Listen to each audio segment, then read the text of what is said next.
Taip, prašom, Gediminas Užtanavičius, stebėtojų gildijos pirmininkas.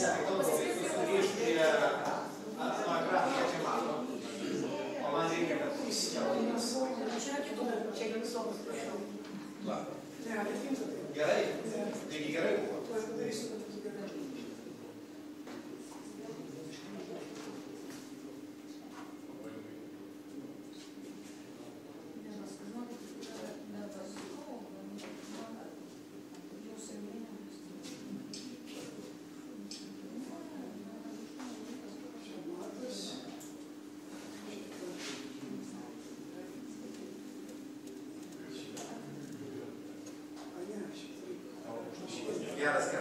Geras, ir balsas yra. Ne, aš norėsiu žiūrėti. Taip, sveiki visi.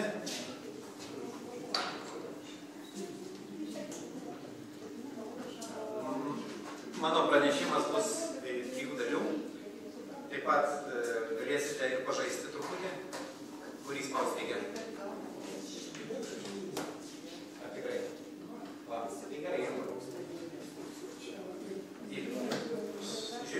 Į viršų tai yra sekantis.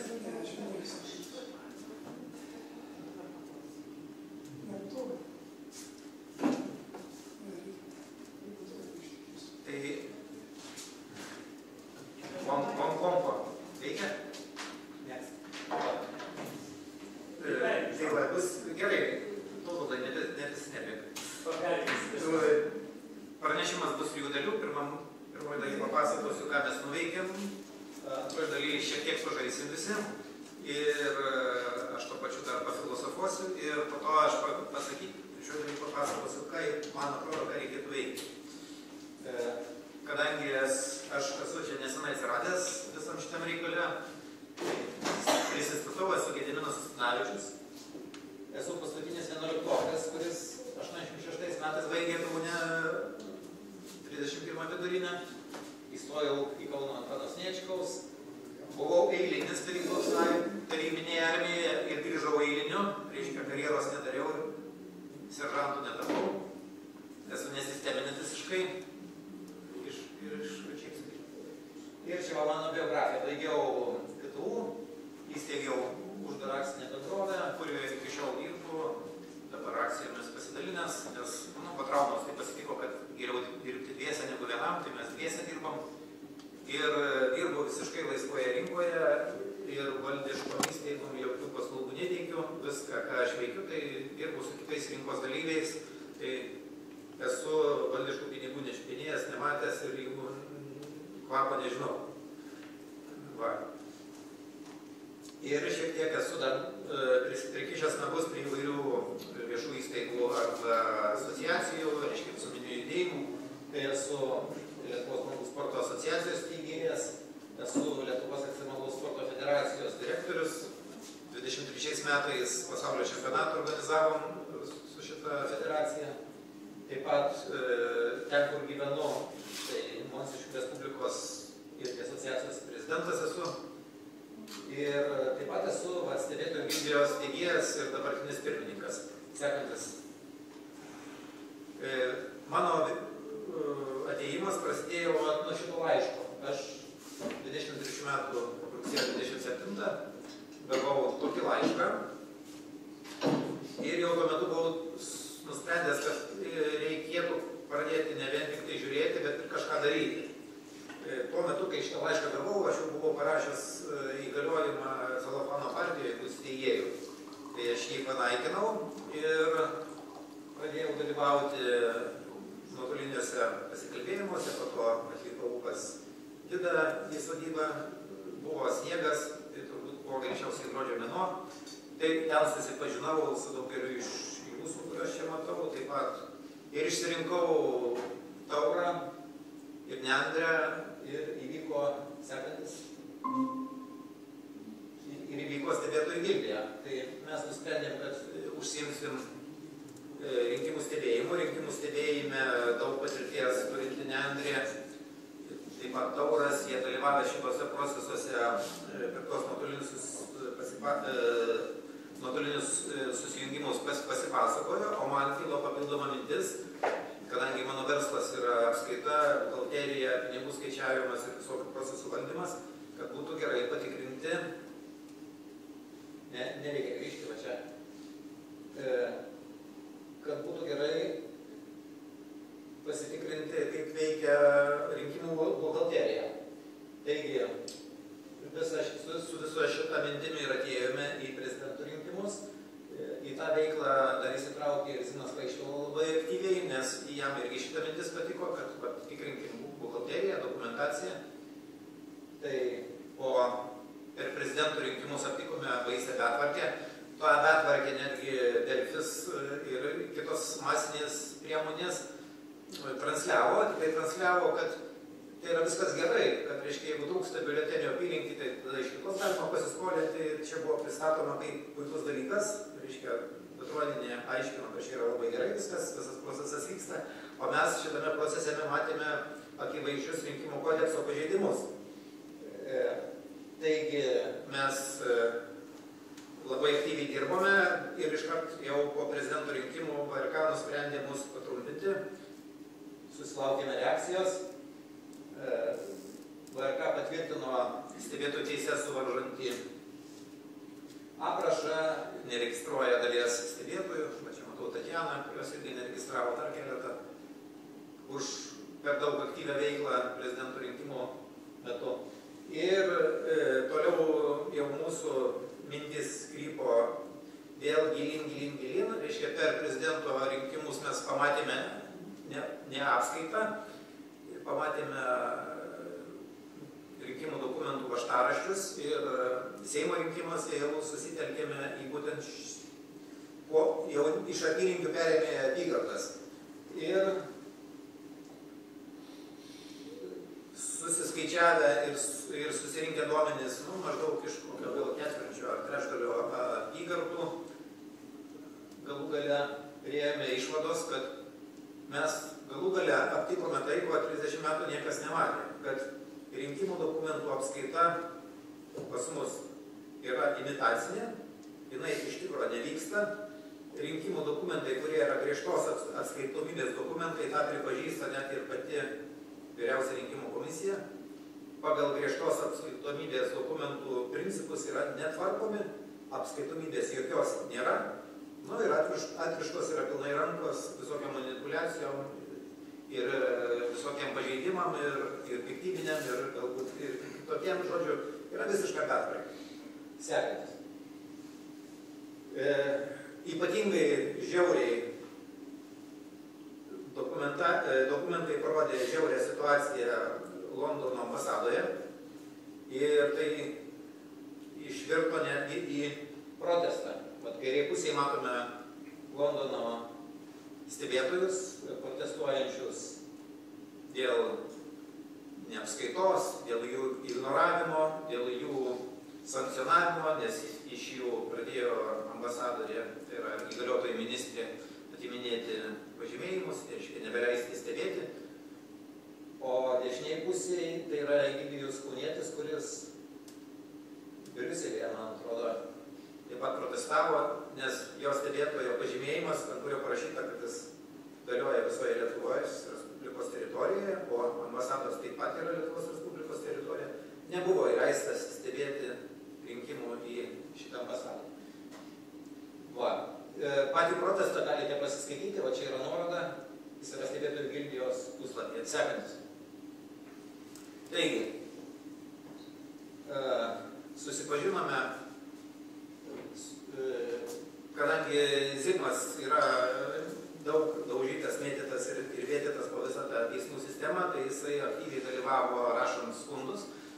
Taigi mes sudalyvavome ir Lietuvos vyriausiame administraciniam teisme, ir generalinėje prokuratūroje, ir policijoje, ir finansinių nusikaltimų tyrimų tarnyboje, ir specialiojoje tyrimų tarnyboje. Ir visas šitas reikalas yra aprašytas va šitoje nuorodoje, kur stebėtojų gildija praktika.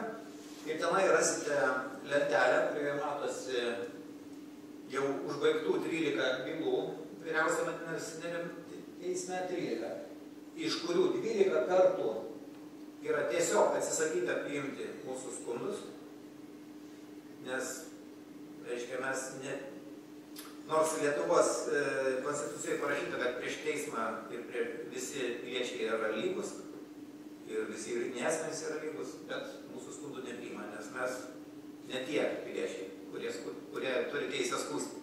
Ir buvo skundas priimtas vienintelį kartą dėl Europarlamento rinkimų, bet baigtis jo irgi buvo tokia, kad VRK yra visiškai teisė, o mes visiškai neteisūs ir kvaili. O mūsų skundas dėl rinkimų dokumentų klastojimo generalinės prokuratūros buvo persiųstas į policijos komisariatą, kuris yra prie geležinkelio stoties ar prie Turgaus galės Vilniuje. Ir čia yra vyriausios tyrėjos Tomos Gaidelaitės citata iš atsisakymo pradėti ikiteisminį tyrimą, kurioje rašoma, kad baudžiamoji teisė yra labai svarbus dalykas ir bausti, tai reiškia, ją taikyti yra tik tai kraštutinė priemonė, kai visos kitos priemonės yra jau pabaigtos ir reiškia, ir kai mes kreipiamės dėl griežtos apskaitomybės dokumentų klastojimo, neapskaitimo ir taip toliau, tai negalima, reiškia, jų bausti, bet Zigma sako, kad dokumentų klastojimas yra tik tai baudžiamajame kodekse aprašytas, o čia mus siunčia visą laiką civilinė tvarka į teismus, į administracinius teismus, bet ne pagal baudžiamąjį kodeksą. Tai čia yra topinis atsirašymas ir šitą atsirašymą kartojo visi, ir generalinė prokuratūra, ir policija, ir taip toliau. Ir mes supratome, kad nors mes, kaip sakyti, bendravome su daug institucijų, kažkas išsijunkite mikrofonus nuotoliniai, kad šitą nebūtų garso iš jų. Tai mes supratome, kad iš tikrųjų mes bendraujame su, kaip sakyti, lėlėmis, kurias kažkas valdo. Ir valdo iš vieno centro. Ir iš to vieno centro ir išeina tokie pranešimai, kurios toliau tiesiog atkartoja šitie visi žaidėjai, sekantis. Taigi, per visus šitus rinkimus, buvo 3 rinkimai, 5 turai, stebėtojų gildyje registravosi 253 stebėtojai. Čia bendrai tiek registruotų yra, bet dalis registravosi prezidento rinkimams, paskui tie, kurie prezidento rinkimuose registravosi, jau paskui dalis jų Seimo rinkimuose nedalyvavo, bet maždaug po 150 stebėtojų mes tiek vienose, tiek kitose rinkimuose į VRK teikėme. Ir supratome, kad sudalyvavome nemokamoje ekskursijoje po valstybę. Taigi, susipažinome, kaip veikia VRK buldozeris, jie yra visą laiką teisūs, jokie argumentai nei posėdžiuose, nei raštuose jiems yra nesvarbu, jie balsuoja vieningai ir į vieną pusę, atsimušėme į teisėsaugos ir sieną, taip pat kreipėmės į Seimo narius, į kiekvienam asmeniškai buvo išsiųsti prašymai, pavyzdžiui, dėl stebėtojų apribojančio aprašo, buvo pateikti teisiniai argumentai, tai iš 140 narių, nes vienas tuo metu jau buvo liktai atsisakęs mandato, atsakė į elektroninį laišką 2, tai Girskinė iš valstiečių jinai atsakė, kad gavo ir iš vis jokios reakcijos, ir atsakė Jurgis Razma, kuris dėja persiuntęs mūsų visus argumentus savo teisininkai, gavom atsakymą, kad mes esame teisūs, kad VRK neturi teisės net tokio aprašo priiminėti, nes rinkimų kodeksas net nenurodo, kad jinai gali tą daryti, bet Razma, kaip sakyti, atsakė ir daugiau nieko nedarė. Mes prašėme, kad kadangi mums administraciniai teismai sako, kad mes nesubjektas ir negalim ginčyti administracinio akto, o ginčyti gali Seimo nariai, valstybės kontrolė ir taip toliau. Mes prašėme bet kokio Seimo nario, kad jisai teiktų skundą dėl to aprašo. Taip ir likęs šitas reikalas, žodžiu, Seimo nariai mus prametė. Taigi taip pat dėl rinkimų klastojimo ir neapskaitos ir viso šitos betvarkės rinkimuose mes jau per Seimo rinkimus kreipėmės į visas kandidatuojančias partijas, į visus vienmandatininkus ir vėlgi sulaukėme reakcijos tik tai iš keleto vienmandatininkų. Nei viena partija absoliučiai nereagavo, jokio atsakymo, nei žinutės, nei skambučio, nei laiško negavo. Negavome nei iš pozicijos, nei iš opozicijos. Ir pakankamai stipriai nustebome, kaip jiems yra neįdomu, reiškia, kad vyksta buhalterija prasta, o jie šitam spektaklyje dalyvauja ir jiems neįdomu. Jie, reiškia, sutinka su tokiam žaidimų taisyklėmis. Sekantis. Va, tai čia pirmą dalį pabaigėm, dabar pradėsim antrą dalį. Dabar norėčiau su visais jumis pažaisti žaidimą, nes aš šitoj vietoj pradėsiu mąstyti, o ką, su kuo mes čia susidūrėme ir kuo mes gyvename. Tai jūs galite visi arba nusiskanuoti šitą QR kodą, arba įvesti www.slido.com ir įvesti va šitą koduką. Yra įjungta apklausa. Ir toje apklausoje matote 4 klausimus, kuriame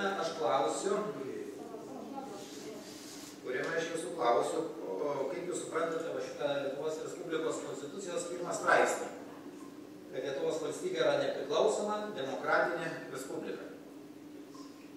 Va, tai jūs jau pradėkite žymėtis. Būtų gerai, kad nežymėtumėt pačio apatinio, kad nei tokia, nes vis tik tai, nebūkite pesimistais, parodykite optimizmą, kuriuo teiginiu labiau tikite, kad jinai yra ir demokratinė, ir respublika, arba kad tai yra demokratija, arba kad tai yra tik respublika, žodžiu, supratote. Pavyksta jums šitą... Pavyksta balsuoti? Tai va, tai dabar mes visi subalsuosite jūs, o po to ir aš pradėsiu pasakoti, kaip aš suprantu asmeniškai, nes aš atėjau į valstybę, mano išsilavinimas yra inžinierinis, aš ilgą laiką dirbau apskaitoje, o politiniais reikalais ir valstybės sandarą aš nesidomėjau. Nors aš už šitą konstituciją, būdamas jaunas, jau turėjau balso teisę, balsavau, man buvo 20 keli metai, aš jos tada tikrai prisipažįstu nesupratau, o dabar truputį bandau suprasti, už ką aš balsavau, kaip tai turėtų atrodyti. Matau, jau balsai prasidėjo veikti, taigi vyksta balsavimas, sekantis. Pirmas dalykas, tai iš kalbinės pusės pasižiūrėkime, kas yra parašyta. Yra parašyta nepriklausoma demokratinė respublika. Daiktavardis yra respublika, tai reiškia Lietuvos valstybė yra respublika. O nepriklausoma ir demokratinė, tai jau yra jos požymiai. Taigi, pagal šitą pasakymą mes gyvename respublikoje, kuri turi būdingą savybę demokratiją. Sekantis. Grįžkite dar prie QR kodo, prašau. QR kodas, taip.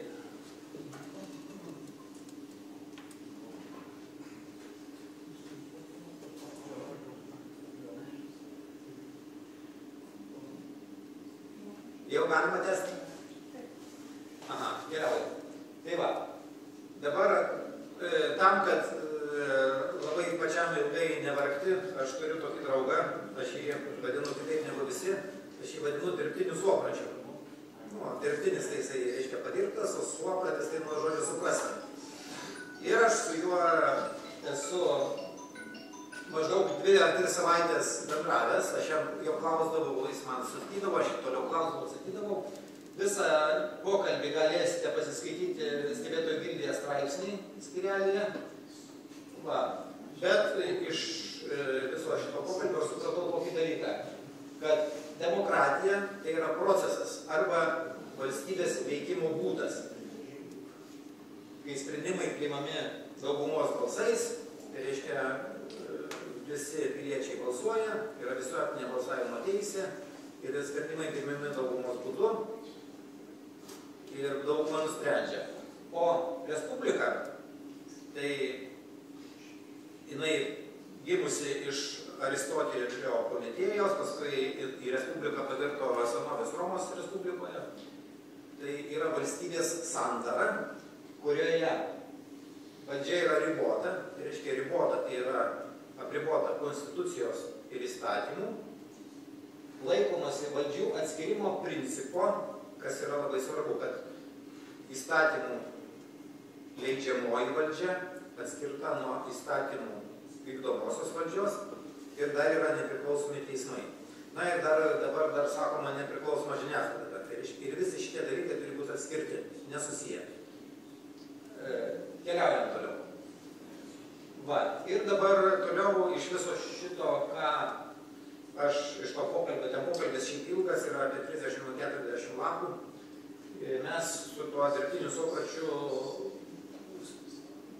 išsikalbėjome ir jis man padarė santrauką, kad demokratijos kaip proceso kokie yra pavojai respublikai.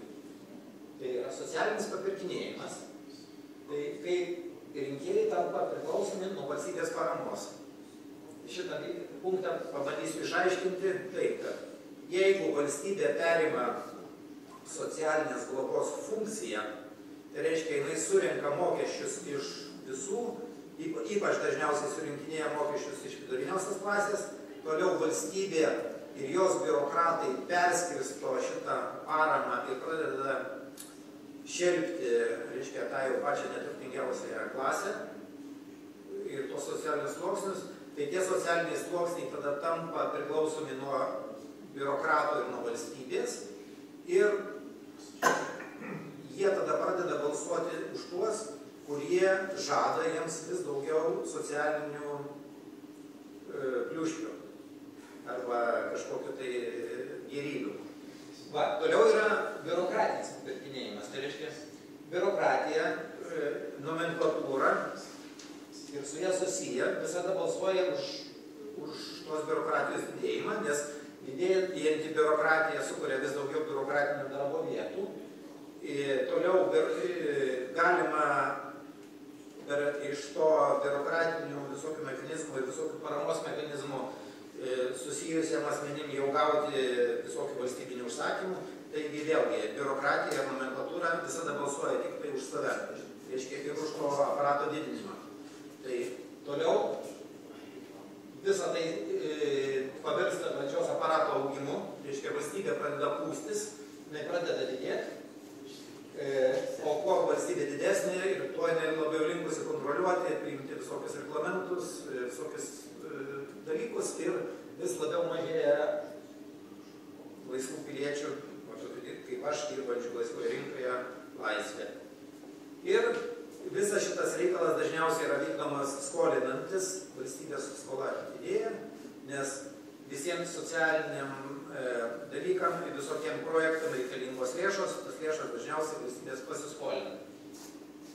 Nagi ir mes turime pačius didžiausius tos demokratijos vertybių nešėjus, tai yra Jungtinės Amerikos valstybės, girdėjote, kad toks yra didysis demokratijos nešėjas, taip pat demokratija labai stipriai aiškina Jungtinė karalystė, taip pat dar žinome Prancūziją kaip labai didelius demokratus sekantis. Ir pasižiūrėkime, kaip jie serga tą demokratijos ligą. Tai vat, Jungtinės Amerikos valstybės jau yra prasiskolinusios 120% savo bendrojo vidaus produkto. Valstybės skola tokia. Jungtinė karalystė yra prasiskolinus 100% bendrojo vidaus produkto. Prancūzija 115%. Taigi, jos tikrai yra demokratinės ir tikrai prasiskolinusios ir ta demokratija kaip liga griaužia tą respubliką. Sekantis. Va, ir dirbtinis suopratis man sako, kad respublika serga ne demokratijos ligomis, politikai palaikomi biurokratų ir nomenklatūros plečia savo valdžią per socialinės išmokas, per visokius Europos fondus, per valstybės biudžeto finansavimą. Žiniasklaidai komerciniai, apie valstybinę iš vis nekalbų žiniasklaidą, tai jau žinai propagandos įrankis, valstybės propagandos įrankis. Visokias, žinome, jau visi gerai sužinome, kad visokios viešosios įstaigos labai mėgsta Europos fondus valgyti ir sukurtos yra jiems įsisavinti, o ne tikrai viešai veiklai veikti. Asociacijos, fondai ir visa kita. Ir visa tai užsuka tą ratą papirkinėjimo ir jie balsuoja vis labiau ir labiau už valstybės ir biurokratijos didėjimą. Na ir ką, piliečių laisvė mažėja, valstybės įtaka auga. Sekantis. Dabar pavyzdys, kodėl jau dar vis balsuojate, yra, aš radau, man jau visą šitą pasiklausius ir supratus, kaip čia veikia, aš pradėjau jau skaityti Konstituciją toliau. Ir randu, Konstitucijoje 2 straipsnius, 60 ir 99. 99 aiškina, kad ministras pirmininkas ir ministrai negali užimti jokių kitų renkamų ar skiriamų pareigų. Šitas straipsnis skaitant, man turėtų būti aišku, kad jisai Seimo nariu būti negali. Nes jis yra ministras, o renkamos pareigos yra Seimo nario pareigos. Bet 60 straipsnis sako, kad Seimo narys gali būti skiriamas tik ministrų pirmininkų arba ministrų. Tai dabar šitie 2 straipsniai jau Konstitucijoje pas mus viens kitam prieštarauja. Ir mūsų visi ministrai naudojasi 60 straipsnių, pagal jį pasidarė yra Seimo statutą ir neatsisakė Seimo nario mandato, yra ministrais. Taigi, Lietuvoje valdžių atskirimo principas neveikia. Įstatymų leidžiamoji valdžia ir įstatymų vykdomoji valdžia jau susidvejinusi. Bet tas žodelis yra kitų renkamų. Jokių kitų renkamų. Tai va. Laikai ministrų gali. Pagal 99 negali. Aš šitą klausimą beje irgi su savo to dirbtiniu suoprašiu aiškinausi, jisai sako, kad čia yra Respublikos principų, pagrindinio principo, valdžių atskirimo principo pažeidimas. Tai va, ir kaip sekantis, tai va, ir čia man jisai, kairiai pusėje nupaišė valdininkų gaują, kurie visokius fondus stratina, europinius, valstybės fondus stratina, dešinėje pusėje jau stovinčių žmonių minė, tai čia yra tie norintys teisybės ir laisvės. Sekantis. Taigi, dabar baigiame šitą balsavimą ir aš to įjungsiu antrą balsavimą. Taip, tai aš dabar iš jūsų šitos balsus, kurios surinkome, jau užbaigiu.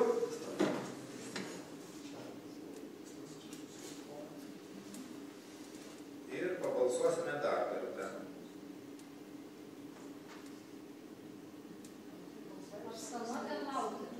Taip, dabar laukite, dabar aš paleidžiu antrą balsą. Tai dabar vėl lygiai toks pats klausimas, bet ir su tais pačiais atsakymais. Aš dabar noriu sužinoti, kaip jūsų nuomonės pasikeitė. Tai vėlgi pabalsuokite antrą kartą. Jau galima balsuoti. Va.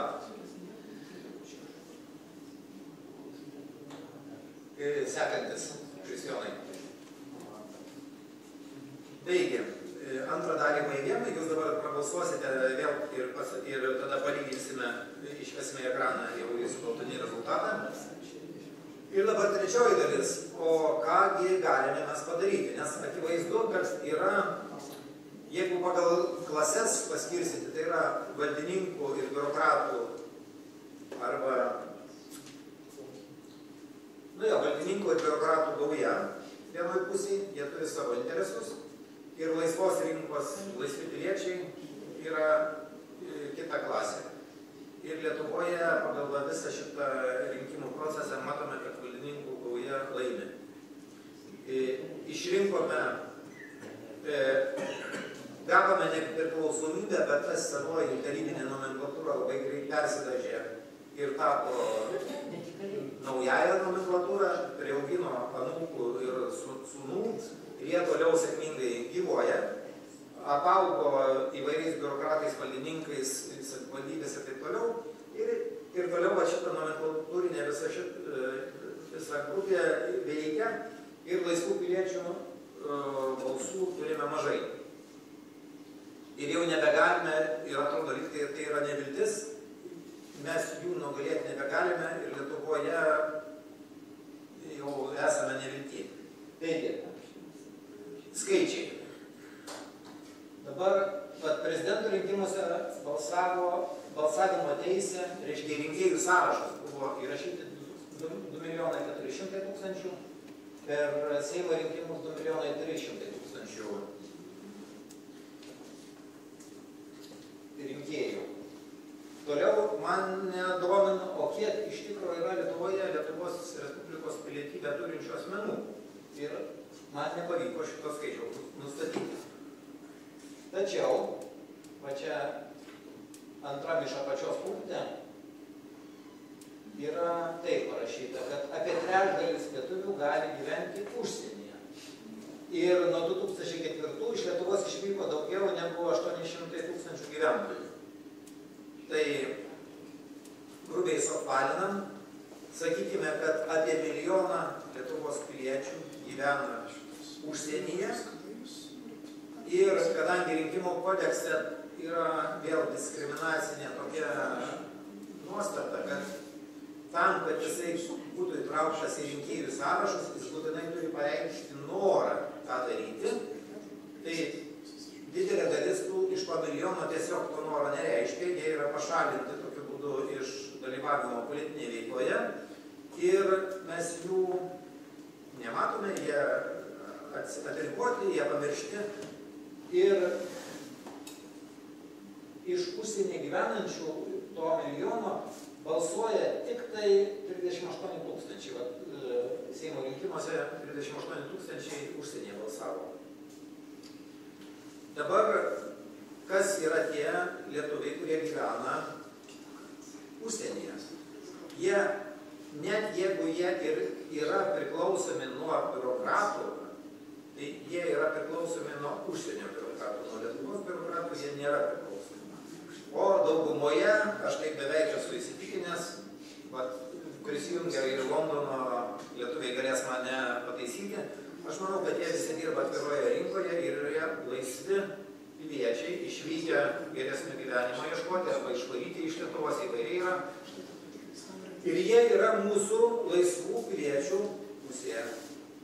Todėl aš manau, kad reiktų labai didelį dėmesį nukreipti į būtent Lietuvos piliečių gyvenančių užsienyje grąžinimą į politinę veiklą ir jų balsų atsiradimą rinkimuose.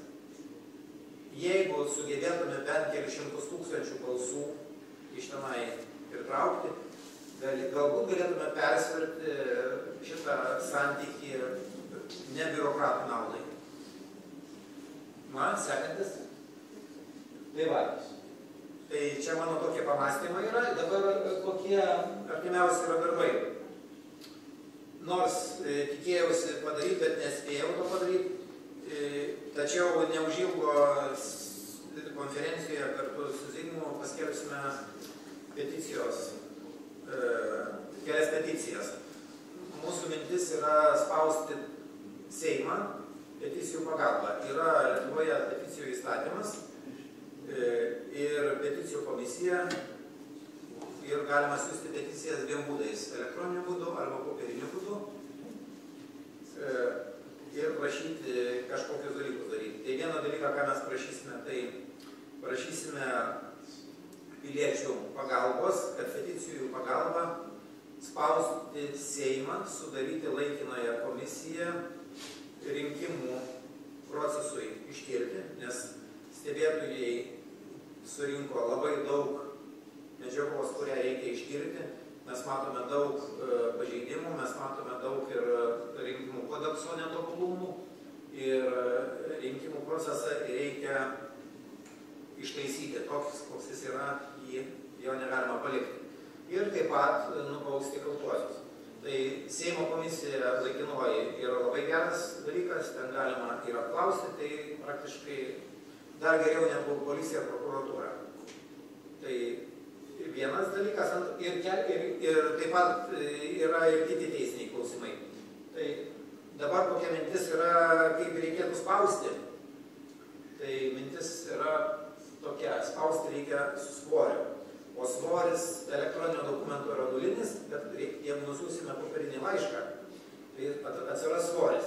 Priedo atsiras sunkumai, nes elektroninius dokumentus gauti yra lengva, o popierinius dokumentus jau reikia atplėšti, reikia perskaityti, tada reikia užsiregistruoti ir popieriniu būdu išsiųsti atsakymą besikreipusiam piliečiui. Todėl rekomenduosime ir primiktinai prašysime, kad kiekvienas pilietis, kuris norės išsiųsti peticiją į Seimo kanceliariją, tą darytų popieriniu būdu. Tai užverskime tonomis popierių Seimą, kad jie pamatytų ne vien kiekį skaičiuką įrašų, o pamatytų kalną peticijų su reikalavimu daryti tą, trečią cirką. Ir be abejo turim užmačių, kaip kuo toliau organizuoti stebėtojų gildijos veiklą. Šiuo metu narių turime nedaug, bet mąstome, kad tai turėtų pavirsti kažko panašiu į gerai struktūrizuotą sistemą su centrinio valdymo aparatu, su padaliniais, kurie savarankiški, bet aišku deleguoja paskui atstovus į centrą. Galbūt kažkas panašaus kaip sąjūdis veikia. Šitą pamatysime vėliau. Per galvą verstis nenorime, norime padaryti gerai. Tai tokie dalykai yra. Ir dar viena pastaba, kurio pamiršau pasakyti. Taigi, dabar dėl pritraukimo užsienio lietuvių balsų. Kaip jos pritraukti? Dabartinis balsavimas paštu yra tragiškai neveikiantis ir pilnai padirbamas. Nes, pavyzdžiui, Londone apie 20 000 balsuojančių buvo, iš jų balsavo gyvai tik tai apie 2000, visi kiti balsavo paštu. Balsavimas paštu yra tragiškai nesaugus, ypač ambasadose, ir tokio balsavimo neturėtų būti iš viso. Todėl, kaip nebūtų keista, nors čia visi kalba, kad elektroninis balsavimas yra blogis, bet jeigu jį gerai sutvarkius, tai lietuviams gyvenantiems užsienyje jis galėtų būti labai patraukli alternatyva popieriniam balsavimui. Tai galbūt gerai peržiūrėjus reikėtų elektroninio balsavimo paslaugą padaryti. Kaip ją padaryti, čia kitas klausimas, bet tai tiems žmonėms, kurie gyvena užsienyje, tikrai palengvintų balsą. Taip pat ir dėl Lietuvos. Išankstinis balsavimas, kuris dabar sudaro 10, 11, kartais 12% nuo rinkėjų skaičiaus Lietuvoje, jis irgi yra pažeidžiamas. Mes šitą pažeidimą labai gerai atlikome ir suprantame, kaip galima tuos balsus pakeisti kitais. Tai ir be to jisai nėra 10% nuo sprendimo galios. Kadangi balsuoja tik tai apie 50% rinkėjų, tai tie 10% nuo visų rinkėjų sprendimo galioje sudaro 20%. Tai reiškia 5/5 jau iš karto galimai yra padirbta. Tai yra labai daug. Kai Amerikos prezidento rinkimuose ten lemia tik tai keli procentai, keli milijonai į vieną pusę į kitą nuo 300 milijonų. Tai kiek galėtų lemti 20%? Tai yra baisu. Tai va, tai tiek žinių iš manęs. Ir dabar aš jums paskaitysiu, kaip jūs subalsavote pirmą kartą ir kaip subalsavote antrą kartą mano klausimuose. Tai,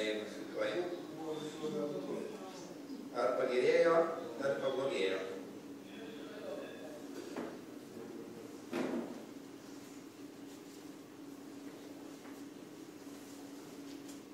Jeigu jau visi spėjote balsus pasakyti, tai aš dabar balsavimą stabdau ir žiūrim.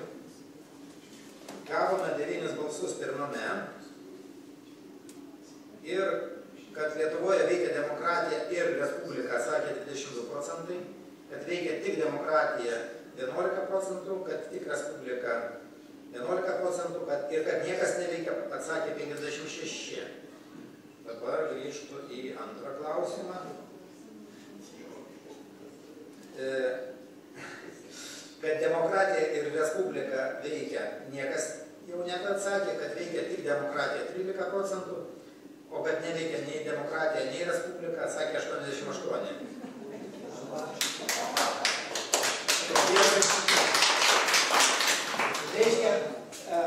Reiškia, aš savo pasisakymu pakeičiau jūsų nuomonę. Ir, kaip sakyt, priverčiau susimastyti. Tai va, to ir norėjau. Ačiū labai. Ačiū. Ačiū Gediminui. Nepabėgti Gediminai gal dar. Mes beveik pasivijome darbotvarkę pagal planą. Turim 13 valandų kavos pertraukai. Bet galbūt dar keletą minučių turėjome 3 pranešėjus - Tautvaldą, Nendrę ir Gediminą. Galbūt prieš kavos pertrauką turim klausimų jiems. O po kavos pertraukos turėsime labai įdomius 2 pranešėjus. Tai Dovilę Sukackaitę čia esančią ir Laimą Ramanę. Galbūt dar kažkas atsiras per kavos pertrauką, pasakykit, kas norėsit kažką pasisakyti ar pranešti, ar šiaip išdėstyti kažką. Tai galbūt tai bus 3. ir 4. pranešėjas.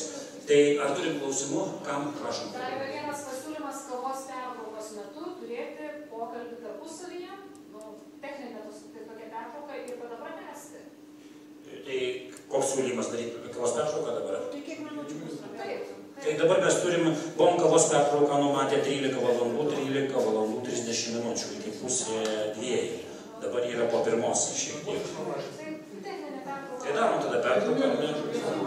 Prašom klausimą. Ateikite į mikrofoną. Dalyvauju tose rinkimuose. Turiu dabar kiekvieną tokį klausimą dėl tų biuletenių. Reiškia, tie biuleteniai yra visi numeruoti šaknelėse. Ir kiekvienam rinkėjui išduoda biuletenį pagal parašą. Pagal komisiją, pagal atvesą parašą. Noriu paklausti, ar yra atitikimas, kiek išduoda biuletenių ir kiek balsavo bendrai? Ar yra tam požymį, kad būtų daugiau biuletenių negu balsavo, negu išduota apylinkėse balsuojant? Supratot? Taip, supratot. Ten rinkimų kodekse aprašytas tas dalykas, jie tas šakneles apylinkėje skaičiuoja ir apskaito, ir paskui turi šaknelių kiekis sutapti su balsadėžėje rastų biuletenių skaičiumi. Tai šitą vietą jie kontroliuoja. Bet mes ne šitoje vietoje radome didžiuosius trūkumus. Mes didžiuosius trūkumus radome, kad išankstinėme balsavime yra labai lengva apkeisti eitinį balsavimo voką kitų vokų. Nes tie lipdukai, kuriais yra išorinis vokas užklijuojamas, jie yra netikrinami. Jie yra užklijuojami ir toliau nebetikrinami. Tai, o kadangi apygardos turi labai daug laisvų balsavimo biuletenių, nes jos ne viską atiduoda į apylinkes, o visas išankstinis balsavimas kaupėsi apygardoje ir po to tik tai yra jau rinkimų dieną perduodamas į apylinkes. Tai va, kol jisai kaupėsi, kol galima daryti keitimus ir jų patikrinti neįmanoma, nes nėra funkcijos netgi tokios tikrinti išoriškai lipduką. Tai jeigu sako, kad rizikingas yra tas išankstinis balsavimas, bet elektroninis balsavimas, ką parodė Šimonytė, kuri per pusdienį neįmanoma būtų surinkti su savo palaikymo balsus, tai mane į nerimtį vedė netgi elektroninis dabar, ne tik išankstinis. Kaip rekomenduotume? gali būti, kad jinai ir surinko. Mes iš tikrųjų radome kitą dalyką, kad tie elektroniniai parašai yra nekvalifikuoti nes už kiekvieną kandidatą turėjo būti atskiras pasirašymas. Toj vietoje yra nesutvarkyta nei teisiškai, reikia padaryta teple, kaip patogiau. Bet šitoj vietoje tiesiog reikėtų nepriklausomų ekspertų ir tyrimo. Ir tą tyrimą, ir aišku, reikėtų galbūt kaip išspręsti, mes dar nežinome, bet aš tik tai dėl elektroninio balsavimo pasakiau, kodėl jisai gal būtų gerai. Jisai iš tikro palengvintų piliečiui atlikimo funkciją. Mesgi anksčiau irgi visi eidavom į banką ir nešdavom popierinius pavedimus. Aš pats atsimenu, 90-aisiais metais eidavau į taupomąjį banką, nešdavau atsispausdinęs pavedimus, užantspaudavęs įmonės antspaudų, stovėdavau eilėje, sulaukdavau eilėje, prieidavau prie moteriškės prie stalo ir juos darydavau. Tai reiškia padaryti pavedimus elektroninius, užtrukdavo pusdienį. Reiškia, kad nuvykti į banką, užsiparkuoti, juos padaryti. Dabar mes viską darome elektroniniu būdu, į kairę, į dešinę, iš mobilaus telefono ir taip toliau. Ir visas šitas daugmaž veikia pakankamai neblogai. Tai ir balsavimas galbūt galima tai padaryti. Tai bankai. Taip pat ir bankai. Šioje vietoje dėl elektroninio balsavimo yra vienintelis dalykas, kad konstitucijoje nustatyta, kad balsavimas turi būti anoniminis. O vat kaip elektroninį, anoniminį ir nepadirbamą padaryti, va šito vietoj klausimas. Kažkaip dingo, mano garsas sumažinai. Aš girčiu. Gerai, aš padarysiu. Galbūt ir Londono lietuviai turi klausimų, ir kol jie pagalvos, ar jie turi klausimų, aš turiu paprieštaravimą. Gediminai, manau, kad balsavimo teisė yra privilegija. Ir balsavimo apskritai negalime komercializuoti, pritraukiant klientą arčiau parduodamos prekės. Užsienio lietuviai irgi turi pasistengti dalyvauti demokratinėme ar respublikos kūrimo procese. Visi išvykę turėtų pasistengti, nes tai yra privilegija. Būti piliečių tam tikros šalies yra privilegija. Kad per 30 metų susikūrė situacija, kad nebenori žmonės turėti šios privilegijos, įskaitant Lietuvos Respublikos pasą, ir tai yra jų tylus protestas, va tą reikia pripažinti. Tai yra išvykusiųjų protestas prieš vienintelę privilegiją, nes jie nebesijaučia šios šalies piliečiais ir galintis kažkiek padėti šiai šaliai. Tai klausimą reikėtų apversti atvirkščiai dalykai. Ką mes galime pasiūlyti milijonai išvykusių, kad jie rinkimų dieną atskristų į Lietuvą balsuoti tiesioginiuose rinkimuose?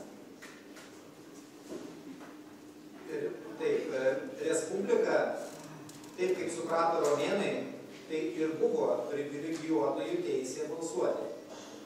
Nebalsuodavo vergai, tarnai, balsuodavo laisvi piliečiai. Ir būtent ta vidurinioji klasė.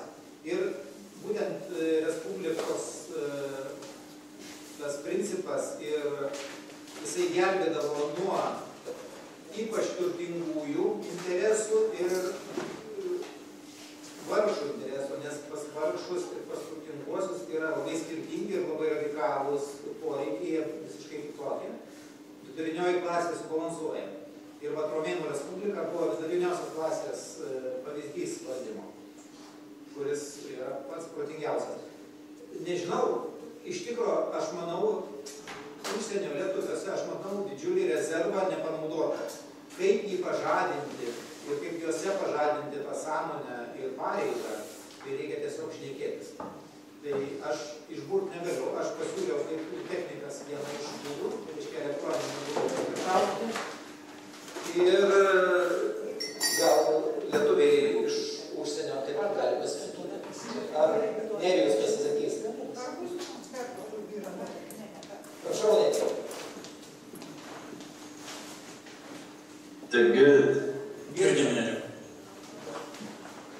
Labą dieną, aš Nerijus Anglijos. Taip, dėl jūsų tos kalbų, kad važiuotų balsuoti į Lietuvą, aš tik, nes visokių dalykų yra, kai kurie nenori grįžti, kai kurie yra nusivylę. Bet reikia vieną dalyką pabrėžti, gal žinoma, jūs negyvenate užsienyje, gal esate buvę ir dirbę, kadangi užsieniuose yra lietuvių bendruomenės. Lietuvių bendruomenės priklauso ambasadai. Ambasada ir lietuvių bendruomenės yra jos sujungtos. Tai aš taip manau, kad jie ir diktuoja savo sąlygas, už ką balsuoti ir ką paremti. Iš kitos pusės taip ir galbūt ir pasakykime, gal ir yra piniginė atsvara, nes jie ir daro pramogų, tradicijas, šokius, kurios pavyzdžiui, daleiskim, mes tokie, kur nepriklausomi, mes to negalim sau leisti. Tai mes ir negalim, kaip sakant, lietuvių savų pritraukti ar būti, ar kuriuotis į savo pusę, žinoma. Čia toks mano pastebėjimas, nežinau, gal jūs irgi tą patį žinot, tai gal šį kartą tiek, toks nedrąsiai jaučiuosi, jūsų daug aš vienu čia. Tai Nerijau, mes suprantam, pinigai per ambasadas pasiekia organizacijas ir tai yra tas socialinis ir biurokratinis papirkimas. Bet šitas papirkimas atveda į balsadžių tik 38 tūkstančius iš milijono. Tai reiškia atveda 3,4% nuo potencialių balsuotojų. Kaip pasiekti tuos likusius 96%? Aš žinau. Leiskim, tai čia aš daug neturiu, ne? Jungiasi žmonės prie mūsų tik tai tie, kurie yra vieniši arba toliau gyvenantys, kurie neturi gal galimybės prisijungti prie tų bendruomenių, ar šiaip jie nenori dalyvauti. Tai mes tokie esame vienišiai, galim sakyti.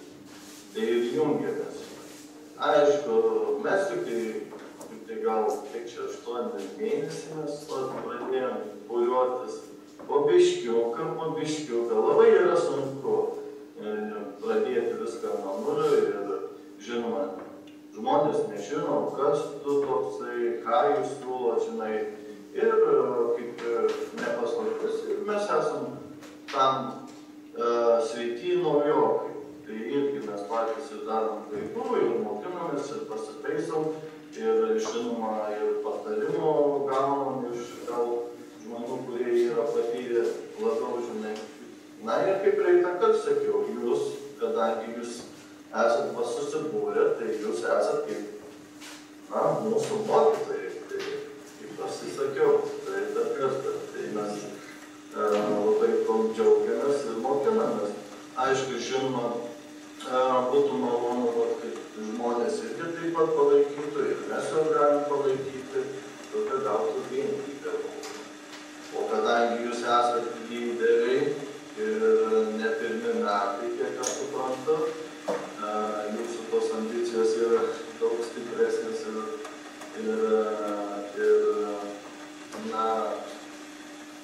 aš tik jums galiu palinkėti sėkmės ir mes būsim su jumis. Tik stiprybės ir kantrybės. Nenuleisti rankų. Tai Nerijau, savęs taip nenuvertinti. Aš irgi dar nesu metai stebėtojų gildyje. Dar stebėtojų gildyje metų dar nesukako. Gerbiamas Gediminai, patikėkit, kaip stebėti šoną yra visada lengva. Tai yra lengva stebėti. Gal įdomu nuomonė, bet ką reikia dėti, nežinau, gyvenimo.